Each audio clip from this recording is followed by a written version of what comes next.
विद्या समत्वेन तु दर्शितस्त्वया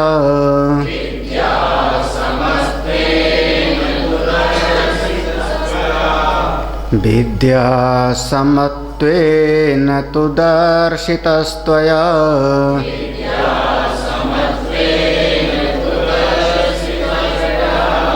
क्रतुर्न दृष्टान्त उदाहृता समः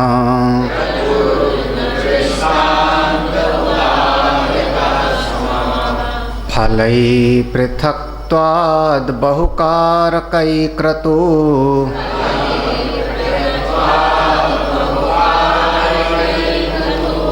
संसाध्यते ज्ञानमतो विपर्ययम्।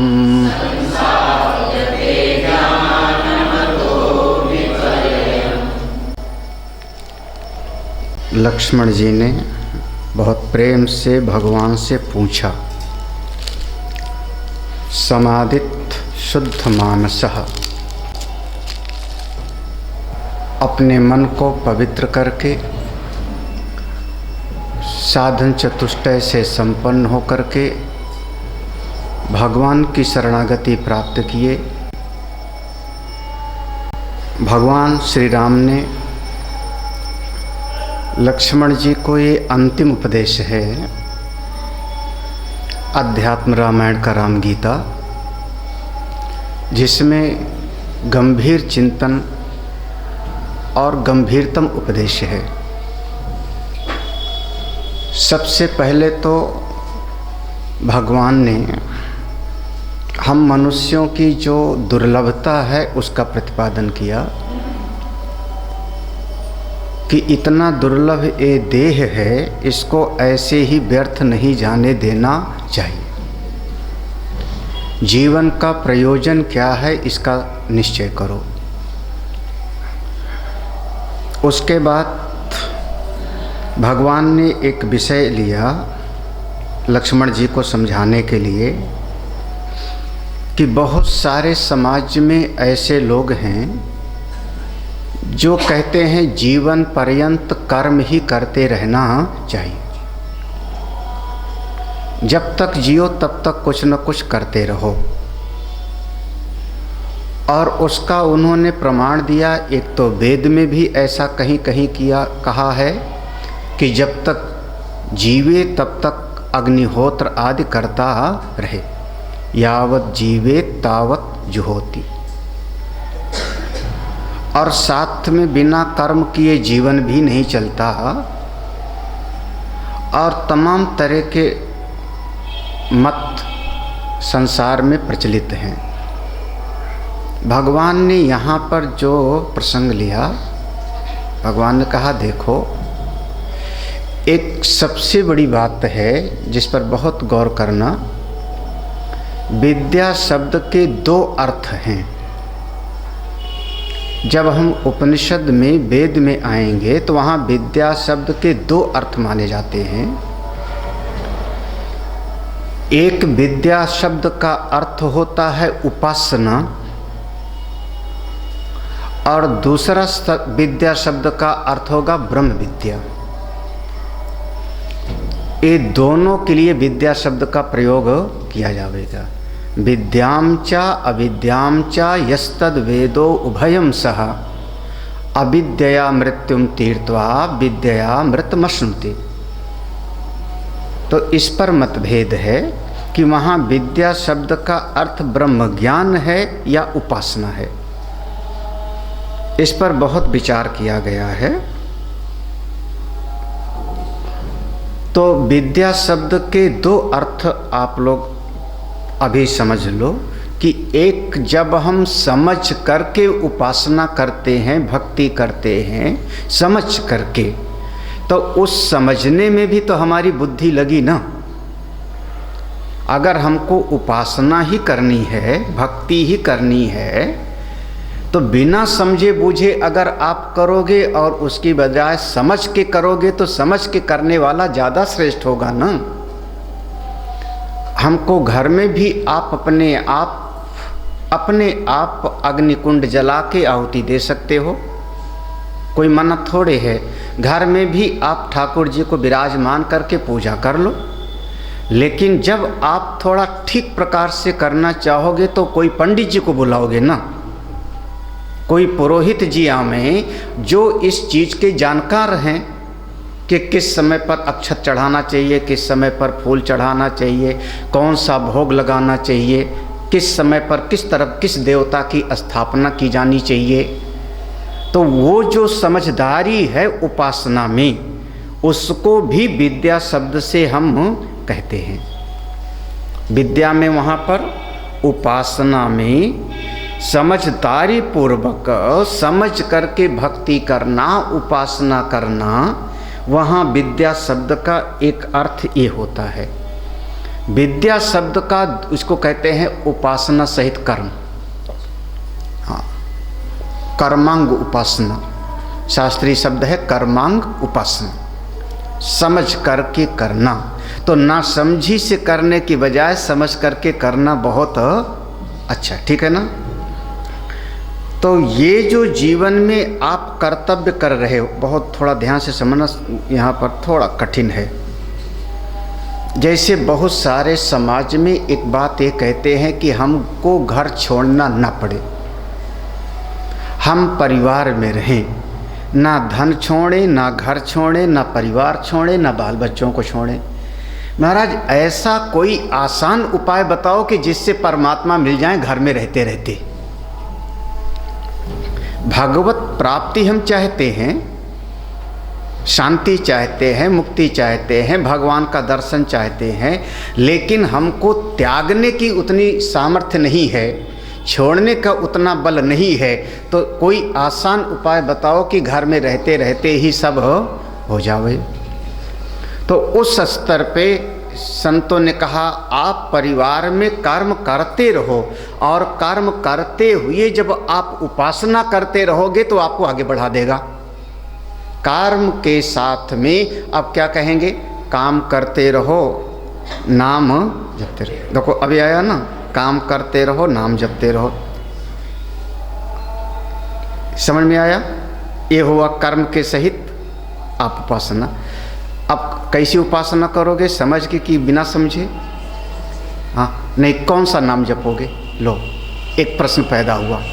मान लो कोई हमसे पूछे, महाराज आपने इतना तो कह दिया काम करते रहो, नाम जपते रहो, तो मैं कौन सा नाम का जप करूं, किस नाम का सुमिरन करूं मैं काम करते हुए?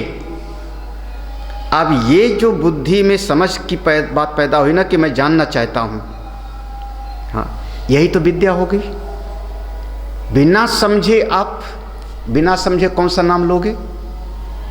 हाँ, काम करते हुए गुरु मंत्र का जाप करें कि ना करें? अगर हमने गुरुदेव से मंत्र लिया है तो काम करते हुए गुरु मंत्र का जाप करें कि ना करें, है ना? काम करते हुए ओम का जाप करें कि ना करें? काम करते हुए कोई वैदिक मंत्र का जाप करें, गायत्री आदि का कि ना करें, महामृत्युंजय आदि का? अब ये जो जानकारी की इच्छा हुई, जानने की इच्छा हुई, इसी का नाम हो जाएगा विद्या।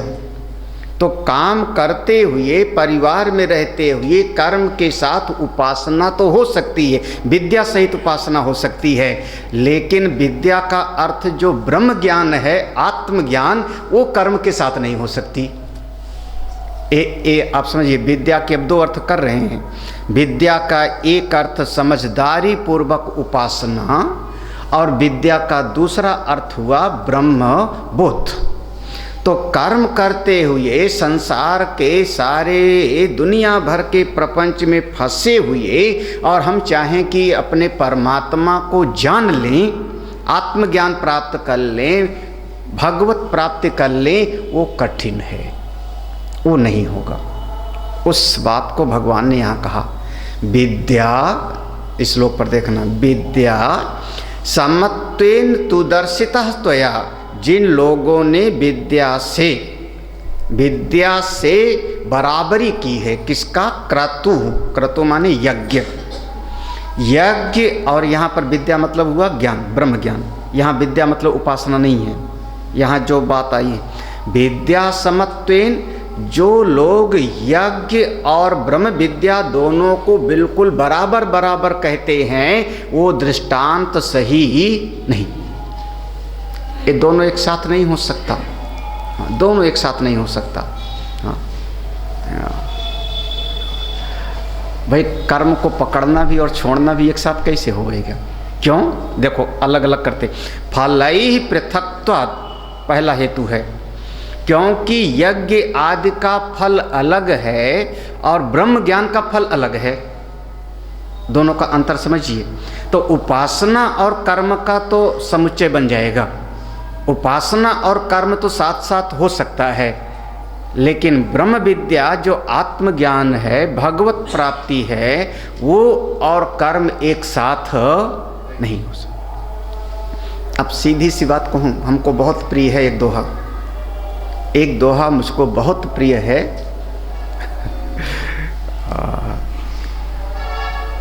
भगवान राम सबसे ज़्यादा प्रेम किसको करते हैं? तो गोस्वामी ने लिखा, गिरा अर्थ जल बीच सम कहियत भिन्न ना भिन्न। नीचे बंदौ सीता राम पद जिन्हई परम प्रिय खिन्न। समझे कि नहीं इसका अर्थ? नहीं समझे?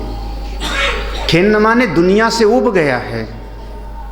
जिन्हई परम प्रिय खिन्न, खिन्न माने संसार के कर्म करते करते थक गया है, ऊब गया है, संसार की आकांक्षाएं कामनाएं मिट गई हैं। जो संसार को छोड़ के निकल पड़ा है, भगवान उसको अपनाते हैं। हाँ, अब चाहे सुग्रीव के दृष्टांत में ले लो, चाहे विभीषण के दृष्टांत में ले लो। अगर लंका में वो रहता तो भगवान कैसे अपनाते? एक दिन तो खिन्न होके निकला वहाँ से ना, एक दिन भाई ने लात मार के निकाला ना सुग्रीव को, तब भगवान अब सुनना, जब तक उसके मन में था कि मेरा भाई है, तब तक भगवान कहते जाओ लड़ लो। हाँ, और जब पिट पिटा के आया, खूब पिट पिटा के आया, और सुग्रीव ने कहा प्रभु हम तो पहले भागे हुए थे, काय के लिए मुझको वहाँ पिटने के लिए भेज दिया? ये मेरा भाई नहीं है, काल है, काल, ऐसे बोला था, ये काल है, मेरा भाई नहीं है। तब भगवान ने कहा अब तुम असली भाई को समझ गए ना, अब मेरे गले की माला पहनो, अब जाओ, अब तुम हमको प्रिय हो गए। फिर गले में माला डाल करके तब भगवान ने सुग्रीव को बंदौ सीता राम पद जिन्हई परम प्रिय खिन्न माने संसार से ऊब गया है। तो संसार के कर्म और भगवत प्राप्ति दोनों एक साथ नहीं हो सकती। कर्म और ब्रह्म विद्या एक साथ नहीं होती, क्योंकि दोनों का फल बिल्कुल अलग अलग। कर्म का फल आप यज्ञ आदि करोगे तो उसका फल है स्वर्ग आदि की प्राप्ति, पुण्य की प्राप्ति, और आत्मज्ञान प्राप्त करोगे तो उसका फल है मोक्ष की प्राप्ति, भगवत लोक की प्राप्ति। तो दोनों का फल बिल्कुल हो गया अलग। दूसरी बात कहते हैं, देखो बहुकार कई ही क्रतुः संसाध्यते। बहुकार कई माने आपको यज्ञ करना हो, खूब हवन करना है, बड़ा बड़ा अनुष्ठान करना है, तो उसमें बहुकार कई बड़े सामान चाहिए। कार कई माने सामान, सामग्री, कितनी सारी चीज़ें चाहिए। आचार भी चाहिए, पोथी भी चाहिए, घी भी चाहिए, लकड़ी भी चाहिए, समिधा भी चाहिए, कितना सारा चाहिए।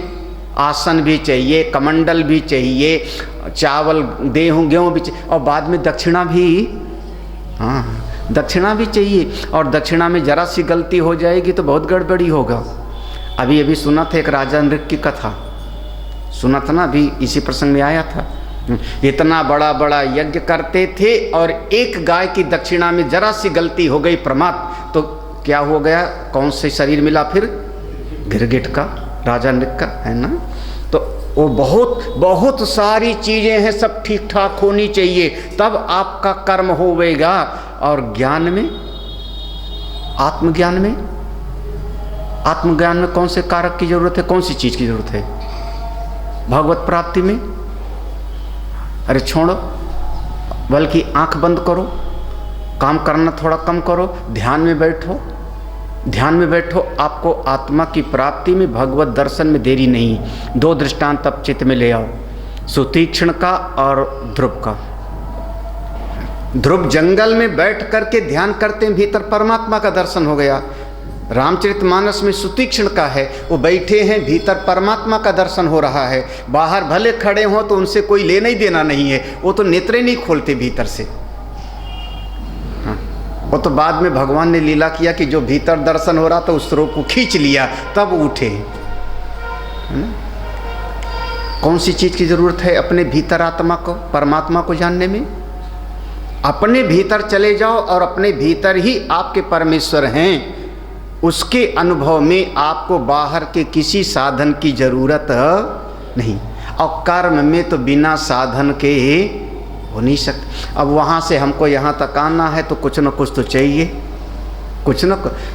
कार मिले नहीं, रिक्शा मिले कुछ नहीं, तो कम से कम पाँव में एक खड़ाऊँ जूता तो चाहिए, और कुछ नहीं तो पाँव तो ठीक ठाक होवे। साधन की ज़रूरत है, लेकिन अपनी आत्मा में जानना हो तो कौन से साधन की ज़रूरत, कहाँ पर? भगवत प्राप्ति में कोई साधन की जरूरत नहीं है, और तो केवल भीतर जाओ, परमात्मा का अनुभव करो।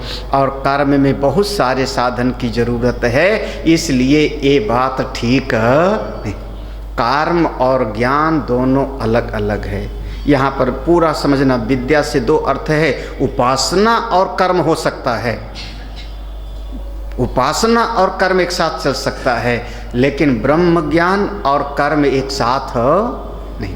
ठीक है ना? फर्क समझ में आना चाहिए कि नहीं?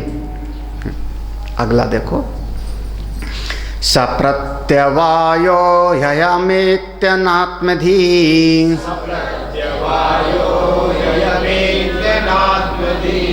अज्ञा प्रसिद्धा न तु तत्त्वदर्शिनः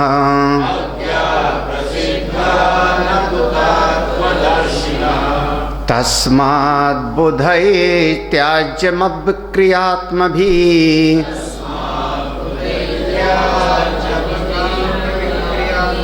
विधानता कर्म विधि प्रकाशितम्।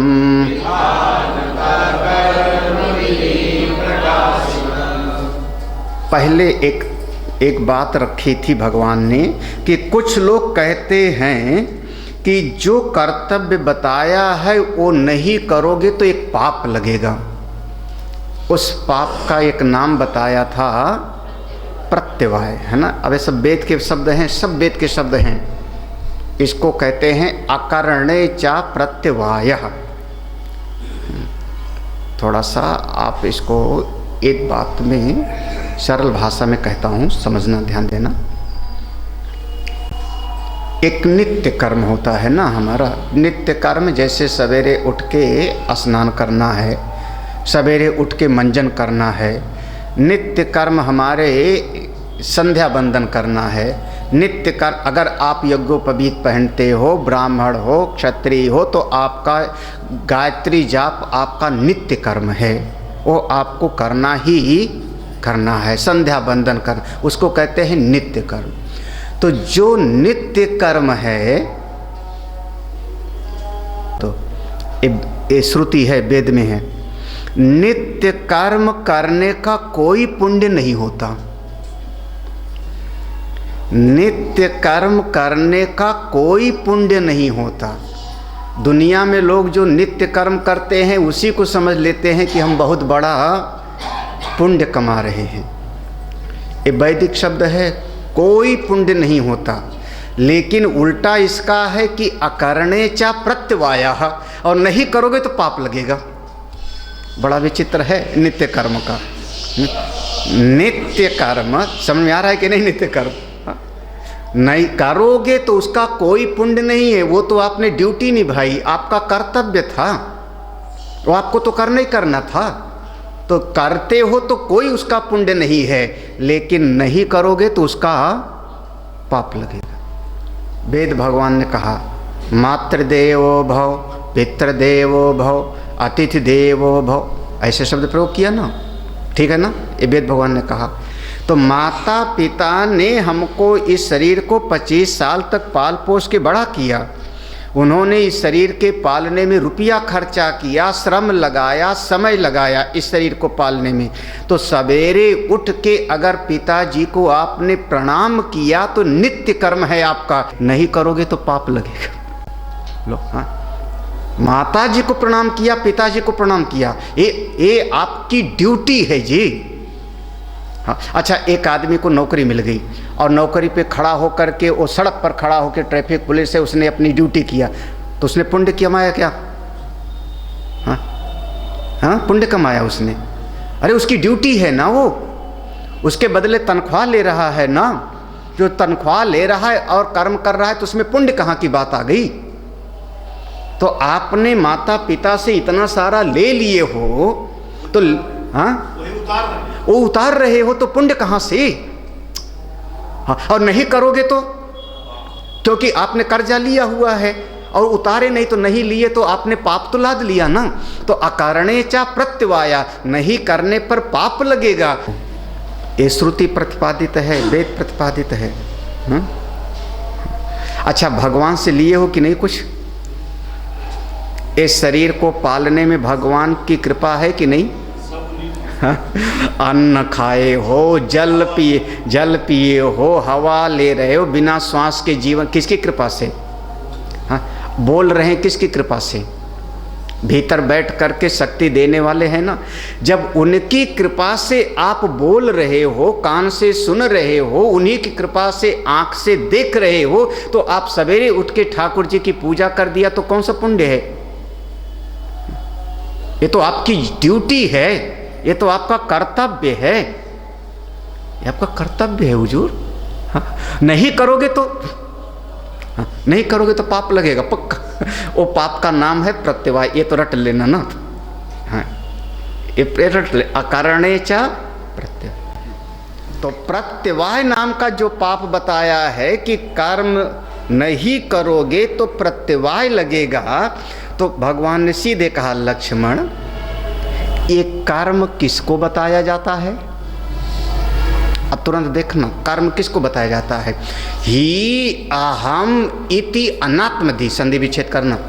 सप्रत्यवायो ही धन अहम, धन इति, धन अनात्मधि। ये प्रत्यवाय नाम का पाप उसको लगता है जो इस शरीर को ही सब कुछ समझता है। अनात्मधि, शरीर में ही जिसकी आत्मबुद्धि है, जिसने अभी आत्मा के बारे में सुना समझा नहीं, किसको मान रहा है? शरीर ही। अब फिर तुरंत समझना, इसी बात को ले आओ। माता पिता ने शरीर को जन्म दिया, शरीर को पाला कि आत्मा को?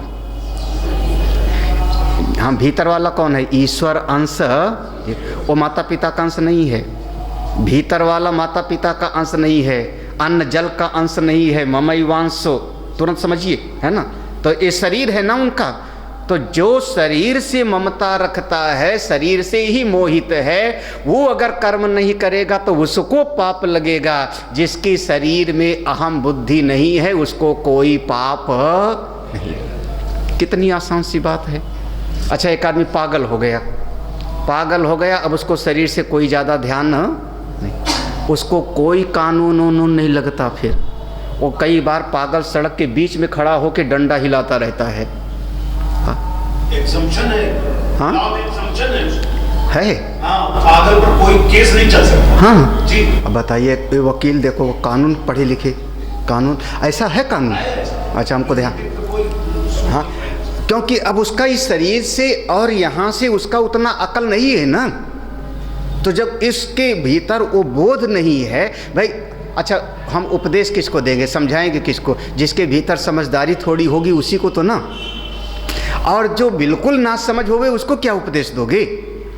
तो जो इस शरीर में ही आत्मा समझता है, अज्ञा प्रसिद्धा अज्ञानी है, शरीर को ही सब कुछ समझता है, शरीर ही सब कुछ है, वो अगर कर्म नहीं करेगा तो उसको पाप लगेगा। ना तो तत्वदर्शिनः, जिसने अपनी आत्मा को समझ लिया कि मैं तो आत्मा हूँ, उसका कोई कर्तव्य ही नहीं रहेगा। नहीं, ठीक है ना। फिर भरत जी का दृष्टांत ले जाओ और दूसरे प्रहलाद का। माता के लिए दृष्टांत है भरत जी, माता की आज्ञा नहीं मानी। पिता के लिए दृष्टांत हैं हमारे प्रहलाद जी। पिता कहते थे नारायण का नाम मत लो, माना क्या। भाई के लिए दृष्टांत हैं विभीषण। सबका दृष्टांत मिल जाएगा, भाई के लिए दृष्टांत हो गए विभीषण। और यहाँ तक कि अगर कोई गुरु जी भी कहें ज्ञानवान मत प्राप्त करो, परमात्मा से दूर हो जाओ, तो उसके दृष्टांत है राजा बलि। बलि गुरु तज्यो, याद रखना। हाँ, गुरुदेव का काम है परमात्मा से जोड़ना। गुरुदेव का काम नहीं होता कि दुनिया की गृहस्थी के प्रपंच में फंसाए रखें, ये गुरुदेव का तो काम नहीं होता। और अगर ऐसे गुरु जो प्रपंच में ही फंसाए रखें और परमात्मा से दूर कर दें, तो राजा बलि का दृष्टांत कहता है कि वहाँ उनको भी छोड़ने में कोई ही, देख लो सबका दृष्टांत ले आओ। हाँ, जबकि अब श्रुति ने कहा है मातृदेवो भव, पितृदेवो भव, आचार्य देवो भव, अतिथि देवो भव, है ना। तो वो चीज़ किसको लगेगा पाप प्रत्यवाय का? जो शरीर के साथ जुड़ा होगा। जब परमात्मा के साथ, भरत जी को पाप नहीं लगा, विभीषण ने भाई का त्याग कर दिया, कोई पाप नहीं लगा। तो सीधा सीधा देखो लिखा क्या, आज्ञा प्रसिद्धा न तो तत्वदर्शिना। ठीक है ना, इस श्लोक समझ में आया? नीचे की लाइन देखो, तस्मात्। अब पूरे प्रसंग का उपसंहार है। ये जो कल से आप लोग पढ़ रहे थे वेद के अनुसार, पूरे प्रसंग का उपसंहार।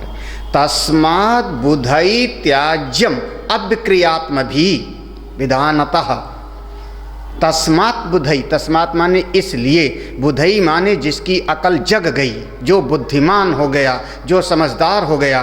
त्याज्यम, वो संसार को एक बार तो छोड़ ही देवे।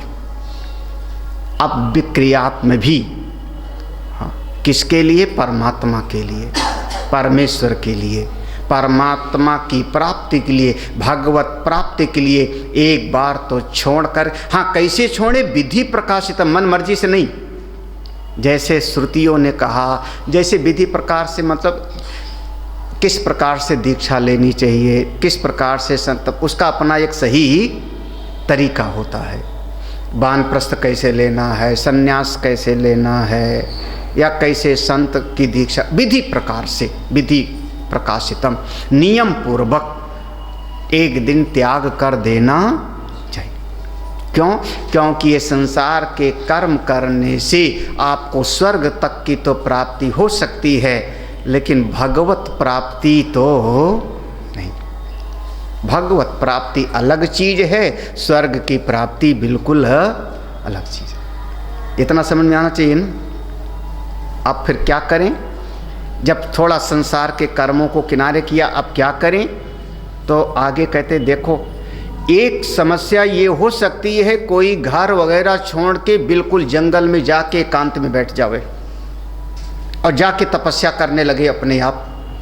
तो तपस्या करने से उसको किसी देवता का दर्शन हो सकता है, उसको वरदान की प्राप्ति हो सकती है, लेकिन मन की शुद्धि नहीं होगी, ज्ञान की प्राप्ति नहीं होगी।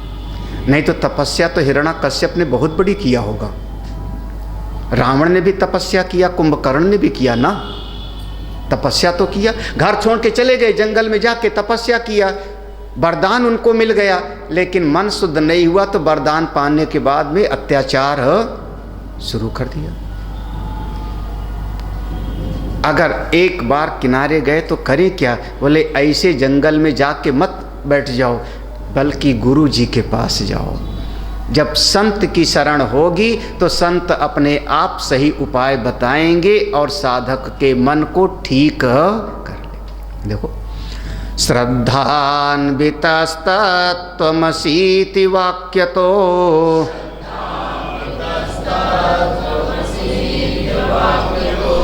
गुरो प्रसादादपि शुद्धमानसः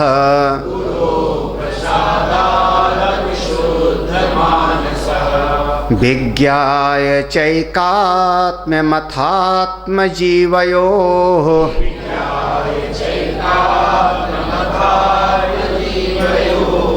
सुखी भवेन्मेरुरिवा प्रकम्पनः।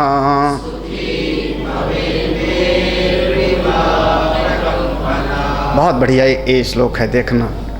श्रद्धान्वितः, हे लक्ष्मण, अब शुद्ध मानसा और श्रद्धान्विता ये दो साधक के विशेषण हैं, ये भक्त के लक्षण हैं। दो चीज, शुद्ध मानसा श्रद्धान्विता, मन शुद्ध होवे और श्रद्धा से हृदय परिपूर्ण हो। और फिर अब आप गुरो हो प्रसादात, अब गुरु जी की शरण में जाओ। हाँ, किस लिए गुरु जी की शरण में जाओ? उस आत्म तत्व को जानने के लिए, मुक्ति पाने के लिए, भागवत स्वरूप को पाने के लिए। तो गुरु जी के पास काहे के लिए जाओ? प्रसाद बढ़िया मिलता है, खाने को बढ़िया मिलता है, इसलिए गए आप गुरु जी के पास। हाँ, या गुरु जी के पास गए तो थोड़ी प्रतिष्ठा बढ़ जाती है। आपको पता है, मैं जिन संत के पास जाता हूँ, जो संत हैं वो ख्याति प्राप्त हैं। हाँ महाराज, उनके पास फोटो खिंच जाती है तो मेरी भी फोटो अखबार में ही, इसलिए गए आप गुरु जी के पास में। हाँ, एक से एक महापुरुषों का मैं अभी नाम लूं।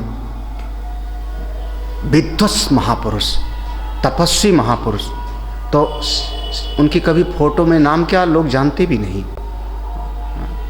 बहुत पहले शायद स्वामी जी, यहाँ महाराज जी, हम माता किशोरी जी के पास बहुत आया करते थे।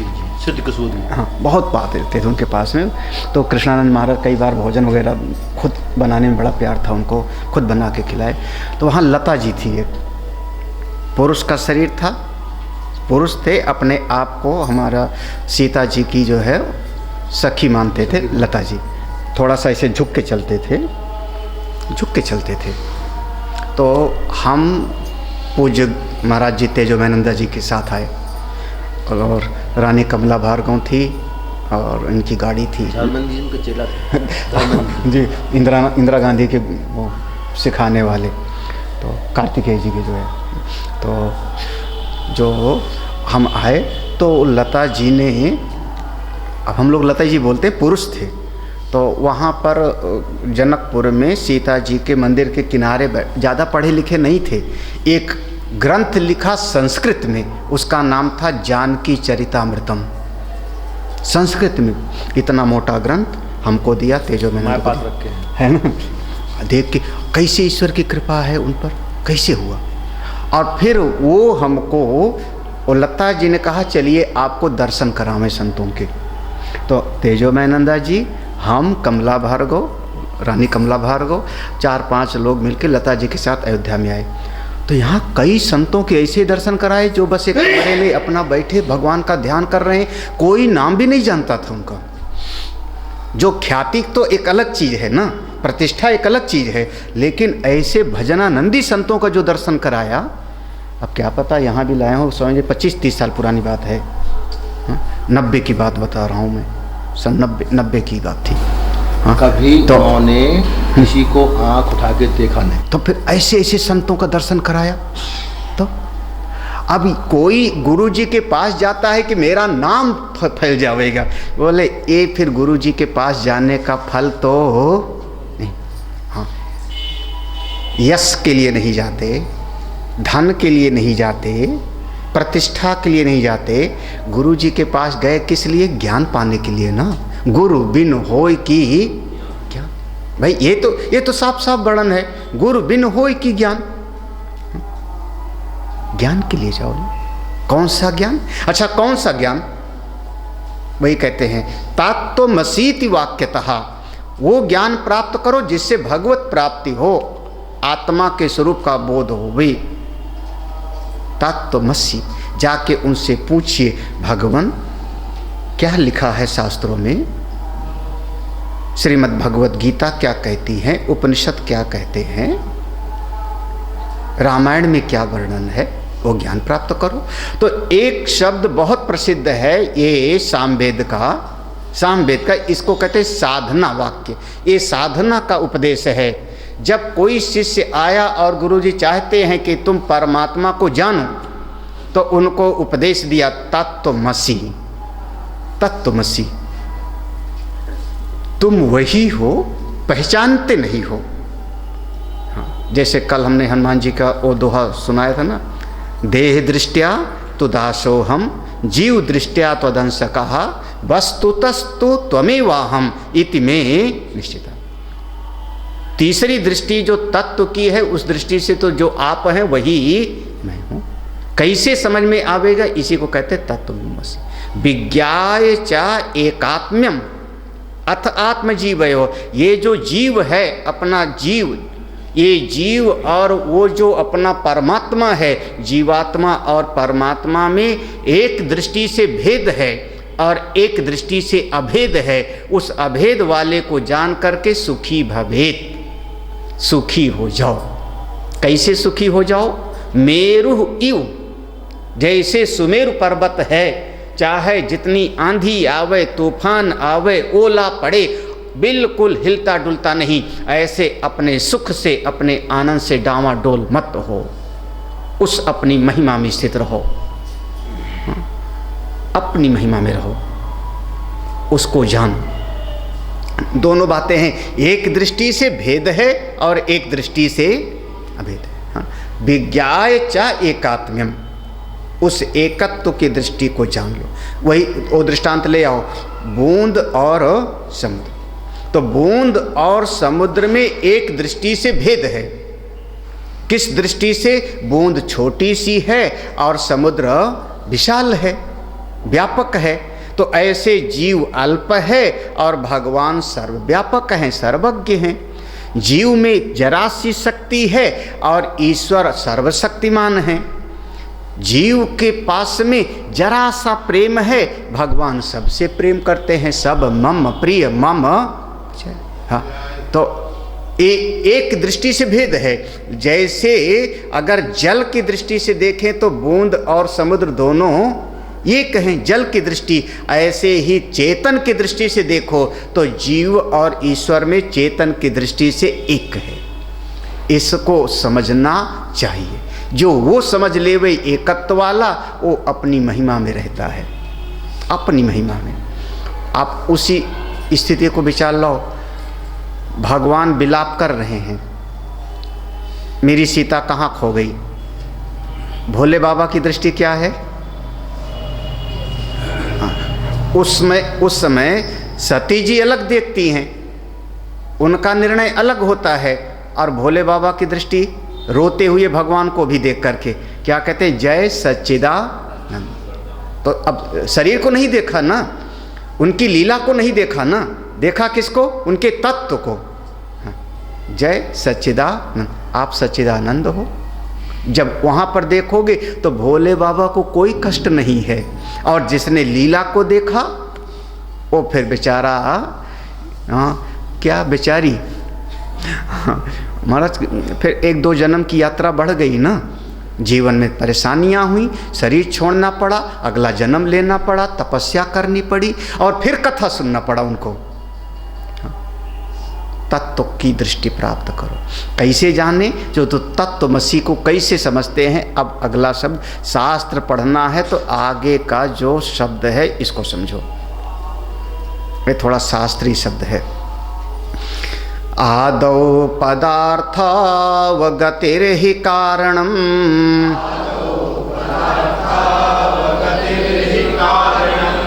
वाक्यार्थ विज्ञान विधौ विधानतः।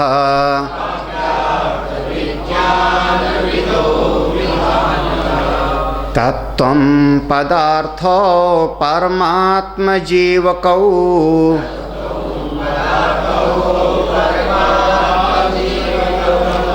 अशीति चैकात्म्यमथा नयोर्भवेत्।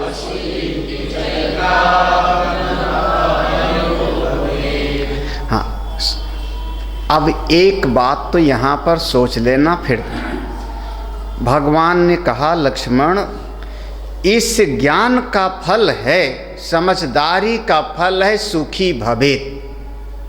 सुखी बनो, सुखी रहो। कैसे? हम सुखी तो होते हैं, लेकिन सवेरे सुखी, दोपहर में दुखी। अभी तो हमारा सुख ऐसे डामा डोल है ना, एक क्षण सुखी और एक क्षण हम विलाप करने लगते हैं। कैसे भगवान ने कहा सुमेरु पर्वत के जैसे अप्रकंपनः, बिल्कुल चलाए मत मन हो, अपने स्वरूप में स्थित हो जाओ। हाँ, ये कोई समझदारी का तो फल नहीं कि एक क्षण आप ऐसे एक क्षण वैसे डावाडोल, हाँ, कभी इतस्ततः इधर उधर। ये ज्ञान कैसे होगा, ऐसे कैसे हो सकते हैं? तो कहते हैं पहले समझो। अब आपको शुरुआती बात पढ़ानी पड़ेगी। आदो, आदो माने पहले, सबसे पहले पदार्थ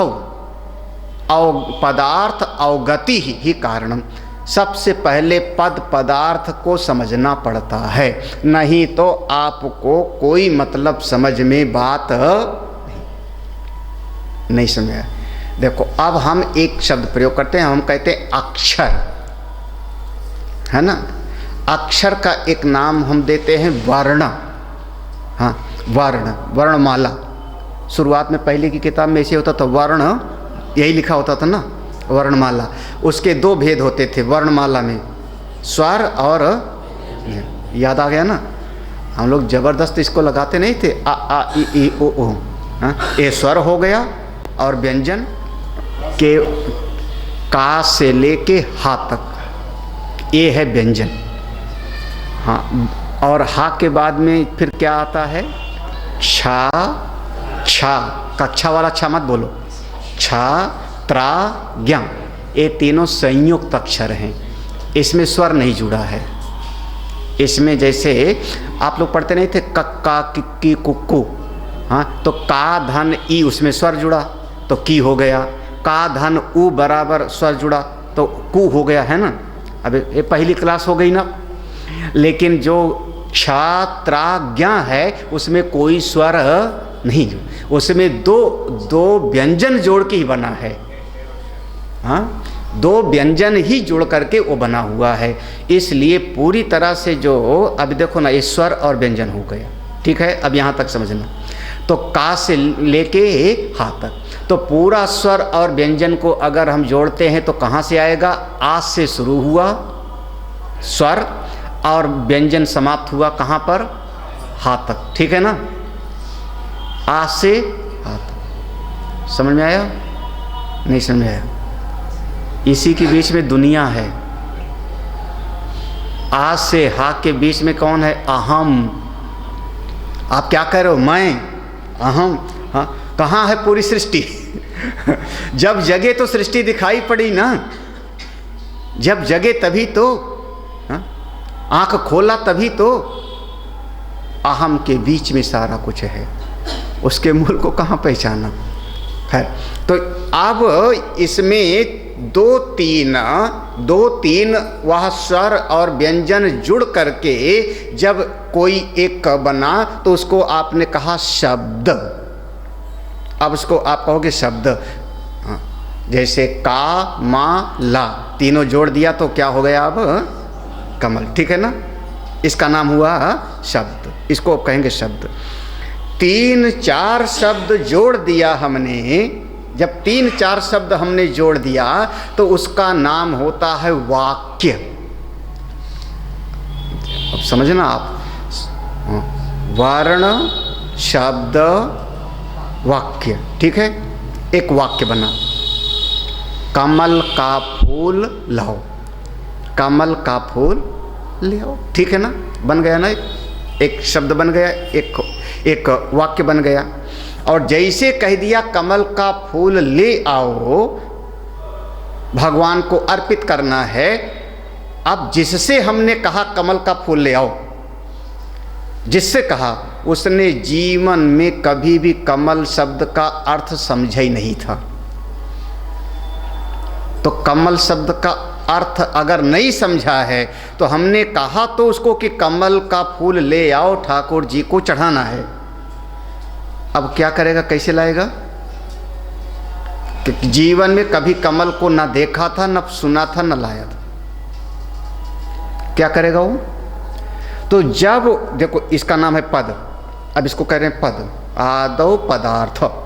वो जो कमल रूपी एक पद है, उस कमल रूपी पद का अगर अर्थ ज्ञात नहीं होगा तो आपके पूरे वाक्य का अर्थ उसको पता नहीं लगेगा। ठीक है ना, समझ में आया ना कि नहीं? भगवान शंकर जी को एक पुष्प बहुत प्रिय है, उसका नाम है ब्रह्म कमल। किसने देखा है ब्रह्म कमल? ब्रह्म कमल किसने देखा है? केदारनाथ में चढ़ता है, वो ऊपर पहाड़ में और ऊपर से जहाँ बर्फ होता है ब्रह्म। अब सब ने जो नहीं देखा था ब्रह्म कमल नहीं समझ पाए ना कैसे होता है, नहीं समझे ना। केदारनाथ जब जाना तो वहाँ जो पुजारी जी लोग होंगे उनसे कहना ब्रह्म कमल से पूजा कराओ, तो दे देना, दक्षिणा वगैरह कराएंगे आपकी, तो जो कराएंगे। तो वो ऊपर केदारनाथ से और ऊपर बर्फ़ों के बीच में जहाँ झील वगैरह है वहाँ होता है, करीब 15,000 फुट की ऊंचाई पर। केदारनाथ है 13,000 फुट की ऊंचाई पर, तो 15,000 फुट की ऊंचाई पर मिलता है। वो लोग जाते हैं, ले आते हैं वहाँ के रहने लोग वाले लोग। तो ब्रह्म कमल, अब जिसने ब्रह्म कमल नहीं देखा वो कैसे जानेगा उसका मतलब? हाँ, समझ आ रहा है ना कि नहीं? हमको किसी ने कहा स्वामी जी आप ब्लूबेरी खाइए तो आपके लिए फायदा करेगा। ब्लूबेरी, हमने कहा ये क्या बला है ब्लूबेरी? किसने सुना है? स्ट्रॉबेरी सुना है हमने, लाल लाल होती। ब्लूबेरी सुना है कैसा होता है? हमने कह दिया कि ब्लूबेरी खाओ तो आप तुरंत कहोगे हमको ये बात समझ में नहीं है। क्यों? क्योंकि आपने ये तो आपने समझ लिया कि खाने से फायदा होगा। वैसे फायदा वायदा होता नहीं, सब केवल गप है, बेचने वाले अपना चाहे जो कह दिया ना। तो कोई भी शब्द प्रयोग करेंगे तो उस शब्द का अर्थ सामने वाले को पता होना चाहिए ना। अगर उस शब्द का अर्थ सामने वाले को नहीं पता है तो वो कोई करेगा नहीं ना, उसका मतलब नहीं समझ आएगा। तो इसको हम कहते हैं पद पदार्थ। देखो लिखा हुआ है आदौ पदार्थ अवगति ही कारणम। अगर आप उस पद का अर्थ नहीं जानोगे, उस शब्द का अर्थ नहीं जानोगे तो आपको कोई अर्थ समझ में नहीं आएगा। तो सबसे पहले तो आपको एक एक पद का अर्थ, एक एक शब्द का अर्थ समझना होगा। अब आप लोगों को बाकायदा मैं चक्कर में डालता हूँ, वेदांतियों को। हाँ, और श्रुति जी से पूछना, 3 कर्म सुना है ना? संचित, आगामी और प्रारब्ध, ये सुना है ना? संचित कर्म जो कई कई जन्मों में इकट्ठा किया है, प्रारब्ध माने जो लेके हम आए हैं इस शरीर में भोगने के लिए, ठीक है, और जो इस शरीर से करेंगे उसका नाम होगा आगामी, यही ना? क्रियमाण उसी को कहते हैं, आगामी का ही नाम क्रियमाण है। अब मेरे मन में जिज्ञासा है, 2 विद्वान बैठे हैं, दोनों विद्वान के बीच में चर्चा हो रही है। एक विद्वान ने कहा अब ये बताइए अनारब्ध कर्म का क्या होगा? जिसने ज्ञान प्राप्त कर लिया उसके अनारब्ध कर्म का क्या होगा? अब बोलो। वो 3 तो आपने खूब रट्टा लगा रखा है ना, संचित, आगामी और प्रारब्ध। हाँ ना, संचित, आगामी और क्रियमाण जो लगा रखा है। हाँ, प्रारब्ध ऐसा होगा, संचित होगा, ज्ञान से भस्म हो जाएगा, यही ना। अनारब्ध कर्म का क्या होगा? याद आया कहाँ का है? तुक्का नहीं लगाने से। हाँ, शास्त्र में तुक्का नहीं चलता, शास्त्र में गेस नहीं चलता, संचित और प्रारब्ध को मिला गेस नहीं चलता शास्त्र में, बिल्कुल गेस नहीं चलता। उस शब्द का वही अर्थ होगा, दूसरा अर्थ नहीं हो सकता। हाँ, आप देखो।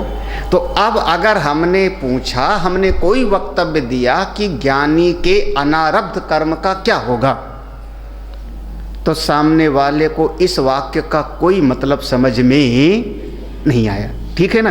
क्योंकि बाकी सब समझ रहे हो, ज्ञानी भी समझ रहे हो, कर्म भी समझ रहे हो, क्या होगा इसका भी मतलब समझ रहे हो कि भविष्य में क्या होगा, लेकिन एक शब्द का अर्थ नहीं समझ में आया ना, एक पद का अनारब्ध क्या चीज़ है नहीं समझ में आया, तो पूरे वाक्य का मतलब समझ में नहीं।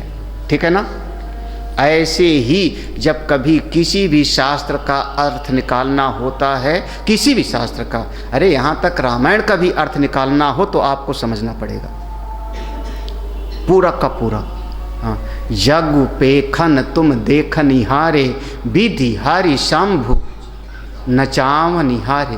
हाँ, ये भगवान राम का स्वरूप है, आप कौन हैं, तो इसके लिए पूरा आपको समझना पड़ेगा। वहाँ पर शब्द है यज्ञ पेखन। पेखन माने, अब आप लोग तुरंत कहोगे अनुवाद वाली रामायण दे दो, गीता प्रेस से जो अनुवाद, यही ना। क्योंकि पेखन शब्द का अर्थ क्या होगा, तो एक भी शब्द का अगर अर्थ आपको ठीक ठीक नहीं आता तो आपको कोई वाक्य का मतलब समझ में ही नहीं। आदौ पदार्थ अवगति ही कारण, इसलिए पद पदार्थ को समझना पड़ता है। पेखन, पेखन माने दृश्य, जगत दृश्य है, जगत दृश्य है। जागु पेखन जगत दृश्य है। जागु पेखन तुम देखनी हरे, आप दृष्टा हो, आप साक्षी हो सारे जगत के, सारे जगत के साक्षी हो। कौन, विधि ब्रह्मा, हरि विष्णु, शंभु, तीनों को शक्ति देने वाले हो। उत्पत्ति स्थिति और प्रलय तीनों के आप नियंता हो। वहाँ पर इस प्रकार से अर्थ निकलेगा। तो ऐसे किसी भी चीज़ का अर्थ अगर देखना है तो आपको एक एक शब्द का अर्थ समझना पड़ेगा। ठीक है ना। एक भी शब्द का अर्थ नहीं जानोगे तो उसका मतलब फिर नहीं। संचित, हमने कहा ज्ञानी के अनारब्ध कर्म का क्या हुआ, तो संचित तो भस्म हो गया। ज्ञान होते ही संचित भस्म हो गया है। बोलिए सच्चिदानंद भगवान की। हाँ चलो आगे देखो।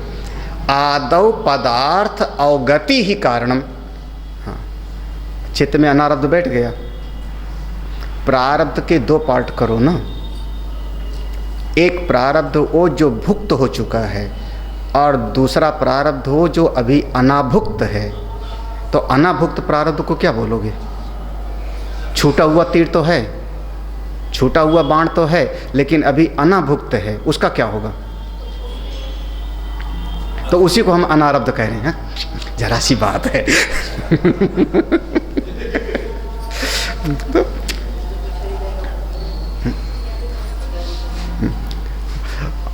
अब सेटिंग लगा लिया। हाँ हाँ, अच्छा अच्छा। लेकिन शब्द हम प्रयोग करेंगे अनारब्ध।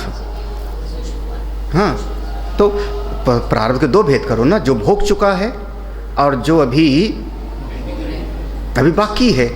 हाँ, अनाभुक्त है तो वहाँ शब्द हम प्रयोग करेंगे अनाभुक्त। अनाभुक्त शब्द प्रयोग करेंगे। अनाभुक्त, सामिभुक्त, अभिभुक्त, इस प्रकार से शब्द बोलेंगे। हाँ, तो देखो अब आगे देखो। वाक्यार्थ विज्ञान विधो विधानता। जब पद पदार्थ को जानोगे तो आप पूरे वाक्य का अर्थ समझ पाओगे। इस श्लोक देखना, समझ में आ जाएगा। ऊपर की लाइन में है आदौ पदार्थ अवगति ही कारणम। जब एक पद का, पदार्थ का जो अर्थ है, एक शब्द का जानोगे तब पूरे वाक्य का अर्थ आपको स्पष्ट हो। ठीक है ना, बिल्कुल समझा चुके हैं। इसी प्रकार से जो एक वाक्य है तत्वमसि, तो तत्त्वम पदार्थो, तत् और त्वम दोनों शब्द से त्वम माने जीव और तत् माने ईश्वर, ये दोनों के अर्थ को समझना पड़ेगा। असि इति च एकात्म्यम अथ अनयोर भवेत। त्वम माने जीव, तत् माने ईश्वर और असि माने एकत्व का बोध। वास्तव में वस्तुतस्तु त्वमेवाहम्। अब अगला श्लोक है। प्रत्यक परोक्षादि विरोधमात्मनो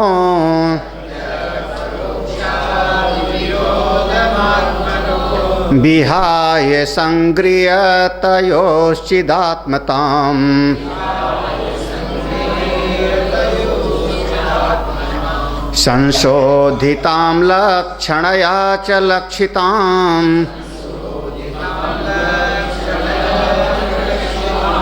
ज्ञात्वा समात्मानमथा द्वयो भवेत्।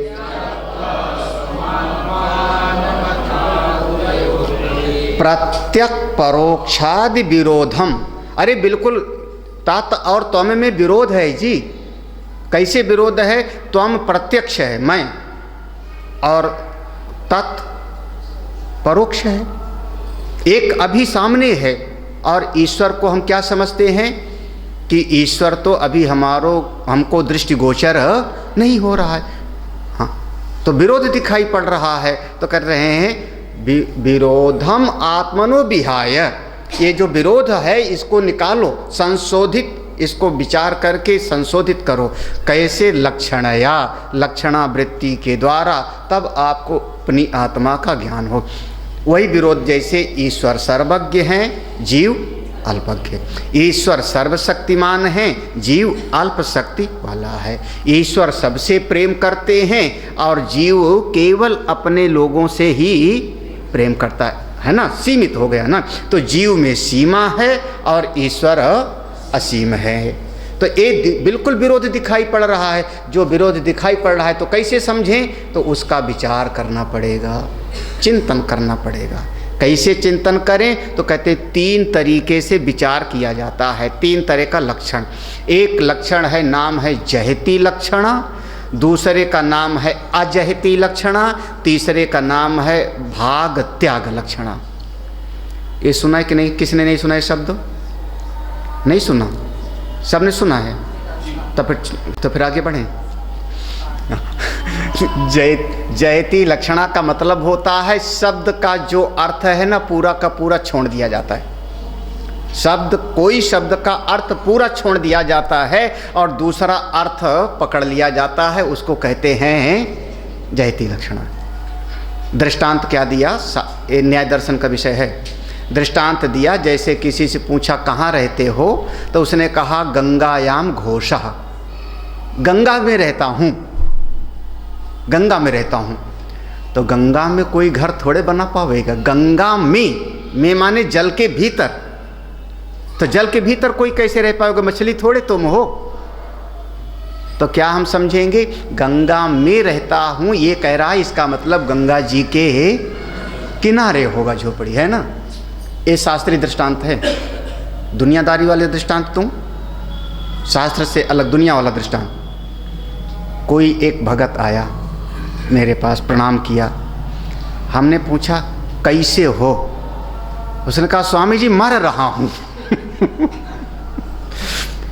अब जैसे उसने कहा मर रहा हूँ, इसका मतलब क्या हुआ? हाँ, मर रहा है तो क्या गंगा जल डालूं मुंह में उसके? उसने शब्द प्रयोग किया है ना कि मर रहा हूँ, तो मैं अपने शिष्य को कहूँ गंगा जल ले या तुलसी दल ले या इसके मुंह में डालो, तो मुश्किल हो जाएगी ना। तो उसका जो शब्द का क्या अर्थ है? उसने कहा कि स्वामी जी मैं मर रहा हूँ। शब्द का अर्थ क्या हुआ? मैं मर रहा हूँ ना। लेकिन हमने समझा क्या कि बड़े दुख में है, बड़ी विपत्ति में है। तो जो शब्द का अर्थ था किनारे कर दिया, दूसरा अर्थ हमने लगा लिया। इसका मतलब हुआ जहती लक्षणा।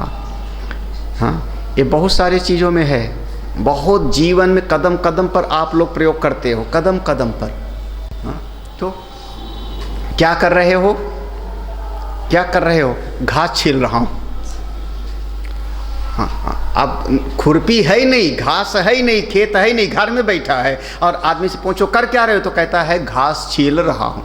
मतलब कहने का मतलब है कि घास नहीं छील रहा है, मतलब केवल खाली पीली बैठा हुआ काम, हाँ, बिना मतलब किसी प्रयोजन का। यही तो ना। अब दृष्टांत मत ज़्यादा, इसमें एक लक्षण लगाया आपने, जहती लक्षण। उस वाक्य का पूरा अर्थ छोड़ दिया, दूसरा मतलब ले लिया, तो इसका नाम हुआ जहती लक्षण। ठीक है। अब ज़्यादा दृष्टांत नहीं दूंगा, 2 ही दे दिए, बहुत है। अजहती लक्षणा में है कि हमने उसका अर्थ छोड़ा नहीं, उसके अर्थ को भी ले लिया और दूसरा और जोड़ दिया, वो अर्थ भी ले लिया, दूसरा और जोड़ दिया। तो जही माने त्यागना, तो छोड़ा भी नहीं और दूसरा और जोड़ के हमने अर्थ निकाल लिया, उसको हम कहते हैं अजहती लक्षणा। कैसे? अब जो दृष्टांत दिया इसका, अजहती लक्षणा का बढ़िया दृष्टांत दिया। हाँ, जो न्याय दर्शन में दृष्टांत दिया, सोणो धावती, सोणो धाव, लाल, सोण माने लाल, वो लाल दौड़ रहे हैं। तो लाल दौड़ता उड़ता नहीं, लाल रंग होता है, लाल नहीं दौड़ता। तो आप उस लाल के साथ में लगा सकते हो, लाल कपड़े वाले संत दौड़ रहे हैं, लाल कपड़े वाले सैनिक दौड़ रहे हैं, लाल रंग के घोड़े दौड़ रहे हैं। ये देखो जोड़ा ना अपने, तो लाल को छोड़ा नहीं, लेकिन उसके साथ एक और अर्थ शब्द जोड़ के अर्थ, इसका तरीका है अजहती लक्षणा। बढ़िया अर्थ है जो यहाँ पर दिया, अच्छा लगा मुझको। यहाँ पर जो टिप्पणी में दिया कि एक माँ ने छत के ऊपर गेहूँ फैलाया धो करके, दही का 2-4 मटका रख दिया, थोड़ा गर्म हो जाए तो उसमें से मक्खन निकल आएगा। अब वो घर का काम करने गई तो उसने अपने बच्चे से कहा, बेटा काकेभ्यो दधि रक्षताम, हे पुत्र कौवे से दही बचाना, कौवे से बचाना। बच्चे ने सुना कौवे से बचाना। अब वो माँ तो चली गई घर में कुछ काम करने, और तब तक कबूतर आ गए, गौरैया आ गई। वो बच्चा क्या करे, जड़ भरत वाला, आइए कबूतर खाइए, हाँ राम की चिड़िया राम का खेत आओ गए। क्योंकि माँ ने क्या कहा था, कौवे से इसको बचाओ, रक्षा करो। तो कौवे से कहा था, तो इसका मतलब गौरैया और तोता से नहीं कहा था ना, क्या क्या हाँ? तो उसमें अब और मान लो अगर सब खा जाऊँ, उसके बाद माँ पीटेगी बच्चे को ना, तो और बच्चा कहे कि आपने तो कहा था, आपने, अरे ये कई बार होता है। बढ़िया, हाँ व्यवहार में बहुत बार प्रयोग करते हो। तो उसमें कौवे से भी बचाओ और साथ में गौरैया तोता कबूतर से भी बचाओ। इसका नाम है अजहती लक्षणा। ठीक है ना, 2 हो गए, जहती और अजहती। जहती माने उसके अर्थ को छोड़ के नया अर्थ लेते हैं, अजहती माने अर्थ को छोड़ते नहीं, उसमें अपना एक और जोड़ देते हैं। और तीसरा है कुछ जोड़ते भी हैं और कुछ त्यागते भी हैं, दोनों। इसलिए नाम है उसका जहती अजहती मिलके, या भाग त्याग लक्षण। हाँ, ये हम महात्माओं में बहुत होता है। महात्माओं, कोई बच्चा घर से भाग गया, वो जिस समय घर से भागा 10 साल का था, 12 साल का था, जा कर के हरिद्वार वृंदावन में कहीं संतों के बीच में रहा, या नाथ परंपरा में चला गया, और वहाँ पर 10-12 साल के बाद में सारंगी ले कर के भिक्षा मांगने के लिए। जब तक घर से भिक्षा नहीं लाएगा तब तक नाथ परंपरा में फिर वो पूरा नहीं होता। तो वहाँ पर ये होता है कि लोग पहचाने ना और अपने घर से भिक्षा मांग के लाओ, उनकी परंपरा है। अब वो 10-12 साल के बाद में वो बच्चा बड़ा हो गया, उसकी दाढ़ी मूछ निकल आई, चेहरा थोड़ा बदल गया, सब कुछ हो गया। अब जब भिक्षा मांगना होता तो ढेर सारे मिल के आते हैं। आजकल नाथ परंपरा वाले समझे ना, कान में एक बाली पहनते हैं। अपने कौन हैं? हाँ, मुख्यमंत्री जी, तुरंत पहचान लोगे ना। वो कान में पहनेंगे। वो मत्स्येंद्रनाथ से शुरू हुआ, गुरु गोरक्षनाथ, एक से एक निवृत्तिनाथ, बहुत अच्छे महापुरुष, सिद्ध महापुरुष लोग हुए उसमें। तो जैसे वहाँ जाके भिक्षा मांगा तो जो बच्चा होता था वही भिक्षा ले लेता था, और पहचान न पावे ये होता था। मान लो गांव में कोई जानते थे कि इस घर का एक लड़का चला गया, इस घर का एक लड़का चला गया, और कोई गांव का आदमी पहचान लेता था उसको। संयोग की बात है कि उस बच्चे का नाम था देवदत्त, और अब उसका नाम रख दिया गया देवदास, हाँ देवनाथ। क्योंकि अब दीक्षा ले लिया तो महात्मा बन गया तो नाम हो गया देवनाथ, या कुछ और नाम रख दिए गए। लेकिन गांव का नाम था उसका बचपन में देवदत्त। और जैसे उसने पहचाना तो उसने कहा, अरे अरे देखो देखो, सो अयम देवदत्तः, सो अयम, ये वही देवदत्त है जो 20 साल पहले घर छोड़ के भागा था। उस समय बालक था, दाढ़ी मूछ नहीं थी, चेहरा अलग था। अब इसका दाढ़ी मूछ निकल आई, चेहरा बदल गया, लेकिन ये वही है। तो देखो अब इसका नाम है भाग त्याग लक्षण। उस समय का जो शरीर का आकार प्रकार था उसको त्याग, वो बदल गया पूरा ना। जैसे उस समय शरीर था वैसे इस समय शरीर अब नहीं, तो शरीर बदल गया। तो आकार प्रकार को त्याग दिया और भीतर वाला जो है, भीतर वाला जो उस समय था वही अब है। तो आपने कहा ये वही देवदत्त है। इस तरीके से अर्थ जब हम निकालते हैं तो इसका नाम है भाग त्याग लक्षणा। हाँ, तो जीवन में ऐसे बहुत बार प्रयोग करते हो तो ये 3 तरीके से अर्थ निकलता है। तो अब ये 3 तरीके से भाग त्याग लक्षणा, जहती लक्षणा, अजहती लक्षणा। तो अब ये जो 3 शब्द था त्वम, तत् और असि, ये तीनों में आपको विचार करना है। त्वम का भाग त्याग लक्षणा कैसे करें, तत् का भाग त्याग लक्षणा कैसे करें, तो आगे शुरू होता है, हम लोग कल सुनेंगे। आज यहाँ पर अब आप लोग पढ़ने वाले हो गए, कठिन विषय पूरा, हाँ कठिन विषय हुआ ना। तो पद पदार्थ का अर्थ आपको समझना चाहिए। बिना एक भी शब्द का अर्थ अगर भूल गया तो आपको पूरे वाक्य का अर्थ ठीक से पता नहीं लगेगा। आप ये पूरा ध्यान से समझना, ये गंभीरतम विषय है। समझना, भगवान का दिया हुआ उपदेश है लक्ष्मण जी को। शेष भगवान के अवतार हैं तो कोई साधारण थोड़े हैं। हाँ, उनकी कृपा है, आप लोग सुन रहे हो। हाँ, महाराज जी की छत्र छाया में। बोले सच्चिदानंद भगवान की जय, सियावर रामचंद्र की जय, पवन सुत हनुमान की जय, उमापति महादेव की जय। बोलो भाई सब संतन की जय, सब भक्तों की जय। ओम पूर्णमदः पूर्णमिदम्